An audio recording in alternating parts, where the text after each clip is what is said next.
तो जैसा कि आप देख पा रहे हैं एनसीईआरटी क्लास 11th और ये ट्रिग्नोमेट्रिक फंक्शन का जो है चैप्टर है 3.2 क्वेश्चन नंबर है 3। तो इस क्वेश्चन में हम बात करने वाले हैं कि कॉट का वैल्यू दे रखा है कॉट एक्स इक्वल टू 3/4, जहाँ एक्स का जो है स्थिति क्या है कि ये तीसरे चतुर्थांश में है। ठीक है, कॉट का वैल्यू दे रखा है तो कह रहा क्या कि अन्य सभी मतलब पांचों जो त्रिकोणमितीय अनुपात है उन सभी का मान बता दीजिए इसके सहारे।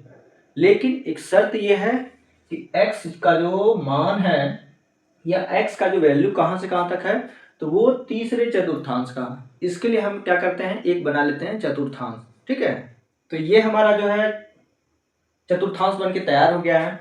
जैसा कि इसमें हम जान चुके हैं कि इसमें चार घर होते हैं, पहला प्रथम पाद, द्वितीय पाद, तृतीय और चतुर्थ। तो यहाँ का क्या है कि x जो है इस वाले घर में तीसरे घर में, और तीसरे घर में हम जानते हैं कि टेन और कॉट ये दोनों वैल्यू जो होता है वो प्लस में होता है। ठीक है, टेन और कॉट इसमें क्या होगा प्लस में, इन दोनों में क्या होगा माइनस में। ठीक, तो अब देखिए इसके अनुसार हम मान निकालते हैं बाकी 5 अन्य त्रिकोणमितीय फलनों का। कैसे, ये देखिए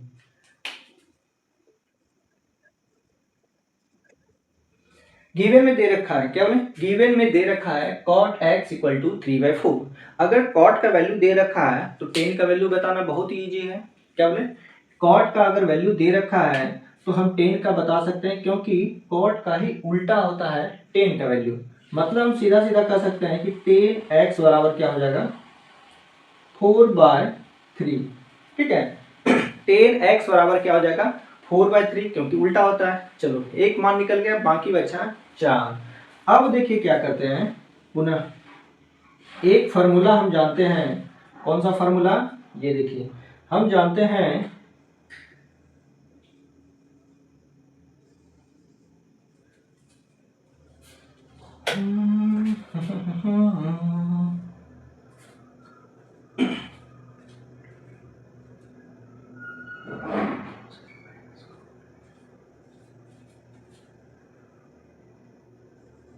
हम जानते हैं कि cosec square X minus cot square X बराबर 1 होता है। ठीक है, ये क्लास 10th का ही फॉर्मूला है। क्या बोले कि हम जानते हैं cosec square X minus cot square X equal to 1 होता है।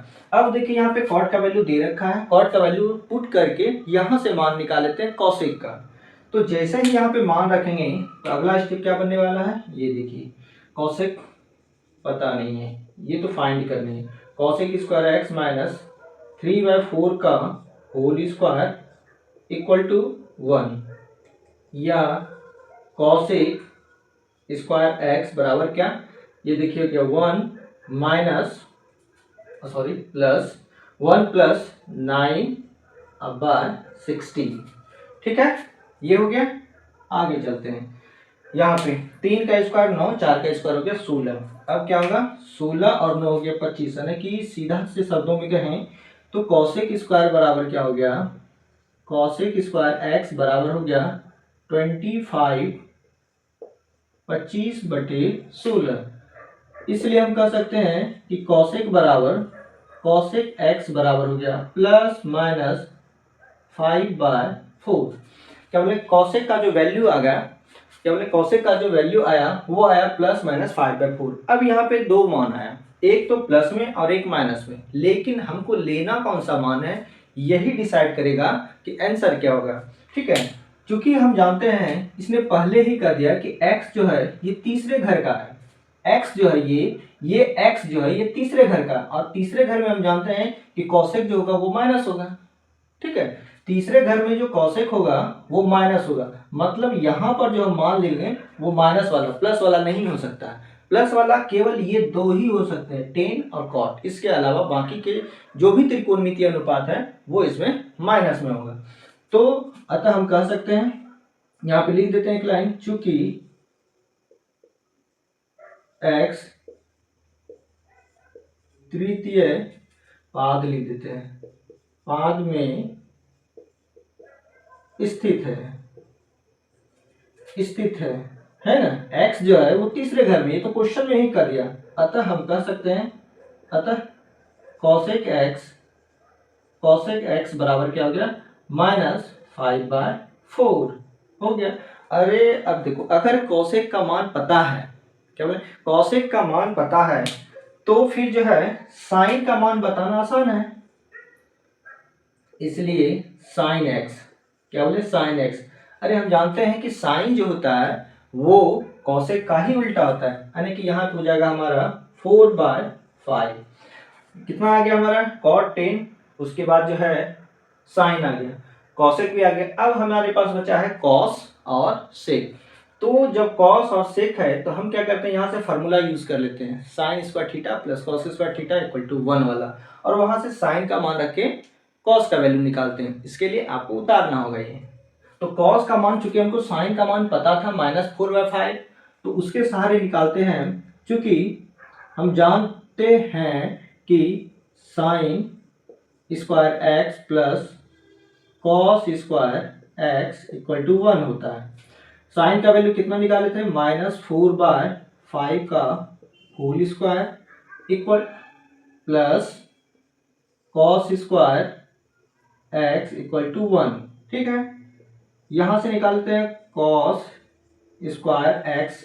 ये देखिए, जब माइनस का स्क्वायर करते हैं तो वो प्लस में हो जाता है, जब भी माइनस का स्क्वायर करेंगे तो वो प्लस में, और उधर जाएगा तो हो जाएगा माइनस, यानी कि 1 - 16/25।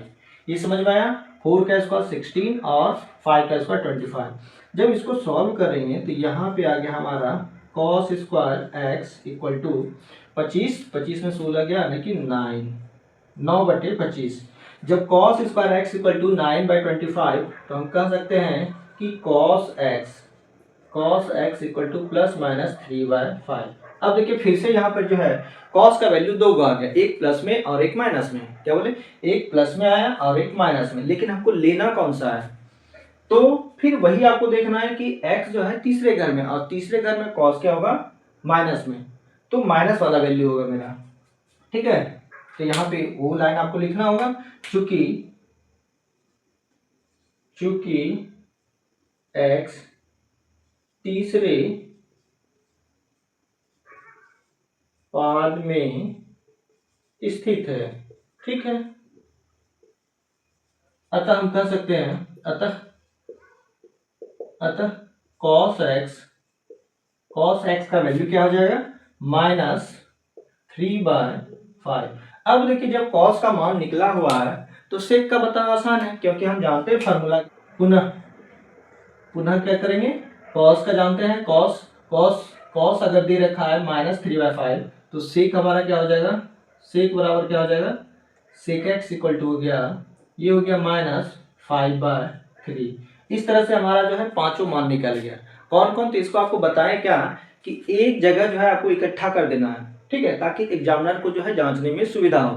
तो इसके लिए क्या करेंगे, हम इसके नीचे सबका वैल्यू एक लाइन से लिख देते हैं। ठीक है, इसको नोट कर लीजिए। अभीष्ट उत्तर क्या होगा, अभीष्ट उत्तर में देखिए कॉट का, तो 10 का क्या हो जाएगा, 10x बराबर हो गया 4/3। उसके बाद हम निकाले थे कॉसेक एक्स क्या हो गया, माइनस क्या था, 5/4 शायद, और साइन तो इसी का उल्टा हो जाएगा, साइन हो गया -4/5। इसके बाद हम निकाले थे किसका, इसके बाद निकाले थे अभी हम कॉस का क्या हो जाएगा, कॉस एक्स इक्वल टू हो गया -3/5, और इसका उल्टा ले लीजिए, सेक एक्स इक्वल टू हो गया -5/3। तो इस तरह से हम कह सकते हैं कि ये हमारा क्या हो गया, रिक्वायर्ड आंसर हो गया। ठीक है, तो इस तरह से हम चीजों को हल कर सकते हैं। ठीक, चलिए मिलते हैं अगले वीडियो में, तब तक के लिए